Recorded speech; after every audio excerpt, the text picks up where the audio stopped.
G'day, good evening. I'm Paul Murray. Welcome to what is going to be a very memorable Paul Murray Live. We're going to have lots to talk about, including a person who you may disagree with, but let's hear them out, who believes that, yes, the family home should be up for grabs when it comes to the pension, that you should, well, be forced, essentially, to sell your family home if it is over a certain value. We'll get to that, plus a great conversation. Can't wait to talk to Janet Albrechtson, Chris Kenny, Peter Beattie. Be part of the show by using the hashtag PMLive, email pmlive@skynews.com.au. I wanted to wait a day to let it sink in, but what about Chris Bowen on this very station last night? This is the bloke who, as I have tweeted today, let's be honest, would not even be qualified for a job at H&R Block, helping an accountant, let alone being one, when he went on national television and was asked straight up, as the bloke who wants to run this country's economy, tell me some basics about the tax system. You've seen the grab, but let's really watch it again. You get a tax-free threshold. Yeah, what is it? Well, you pay no tax. Yeah, what is it?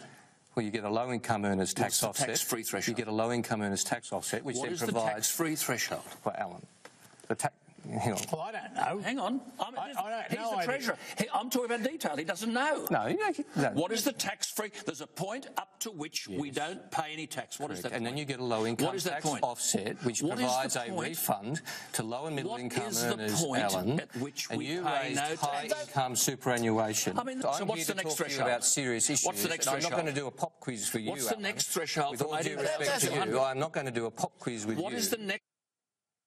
It was described by the media, who desperately wanted to pretend this didn't happen, as a flub and as a stumble, when, of course, we all know the truth here. This is a gaping knowledge in the bloke's, a gaping gap, rather, in the bloke's knowledge, basic knowledge of how the system works. Now, the best possible defence that I have heard uttered for Chris Bowen today, a bloke who, by the way, don't forget, was the Treasurer of this country. And I love that when he was on with Richard Jones last night, he was saying unemployment has now got a 6 in front of it, as if it's a giant shock to him. You see, when he was the Treasurer and he did that quick little mini-budget, he predicted that unemployment would be, this year, 6.25%. So yes, 6.4 is worse, but the idea that the magical 6 just fell out of the air, well, is garbage. This bloke is trying to reapply for the job that he had, and a job that the Australian people sacked him and his mates for. But that's not what truly enrages me. Today, this is his defence. Now, the simple defence is, hands up who's never had a brain fade. I'm sorry, it's embarrassing, it's my YouTube moment, it'll be there for the rest of my life. Any questions? Instead, we got this rubbish. During a discussion about high-income superannuation, Mr Jones asked me a question about the tax-free threshold and tax rates. And I chose not to answer that question. I should have answered the question. In hindsight, it was a mistake not to answer the question, but I didn't see it being as relevant to the conversation at hand. Also, there was a little bit of confusion between Mr Jones and I about whether he was talking about superannuation tax or personal income tax. Chris, I upset my mother when I swear, so I won't. But the initials are BS. That is an outright lie, and it is a patronising lie. And it is a lie of which you may think you are too clever to bounce out of, but anyone actually paying attention to politics today will put the blackest of black marks next to your name as not fit for prime time. This bloke is not ready.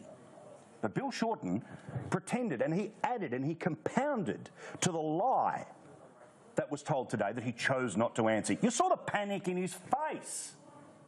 Watch Bill Shorten try to pretend that what you just heard was an apology. Have a look. At the end of a long day, at 8:30 last night, went into an interview with Alan Jones. I think that's a sign of his commitment. I'd probably think of other things he could do on a Tuesday night at 8:30 than be interviewed by Alan Jones, but he did. He's made a mistake. He's acknowledged that. You smarmy prick. This is the bloke who wants to be the Prime Minister of Australia, turning around pretending that, oh, you wouldn't dare go and slum with Mr Jones.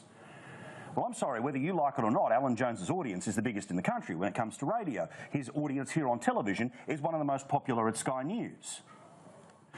If you want to run the country, you need to, A, engage with those who disagree with you, not just ride the wave of love on Twitter, but 2, you also have to tell the truth. Tony Abbott is in a huge amount of trouble because he pretended that he didn't break promises when we all knew he broke the promises.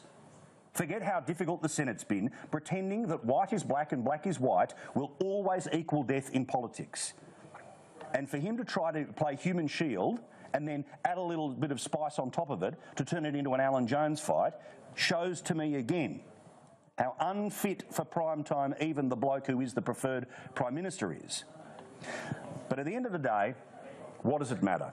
Because one of the major television news channels this evening in their 6 o'clock news that now go for an hour, they didn't even run a full story on this. They ran 1 minute where they showed the first grab, didn't show Bowen, but ran Bill Shorten and didn't even refer to it as anything even mildly like a gaffe.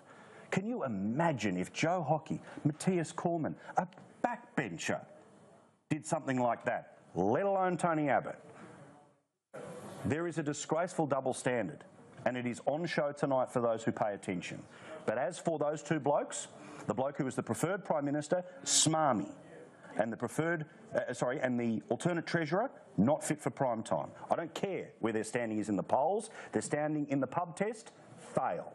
Keen to know what you think. Hashtag PM Live. Email pmlive@skynews.com.au. Vanessa, good to see you. What else have we got for us this evening? Vanessa Trezise? Vanessa Grimm, sorry, been married. That's all right. That sort of happened, didn't it? Paul Murray, hello to you. Sorry, I flubbed and I meant to ask a different question. Anyway. At least you owned it. Yeah, that's correct. Good. All right, let's take a look at the news. Thousands have turned out for vigils in capital cities around the country for Bali 9.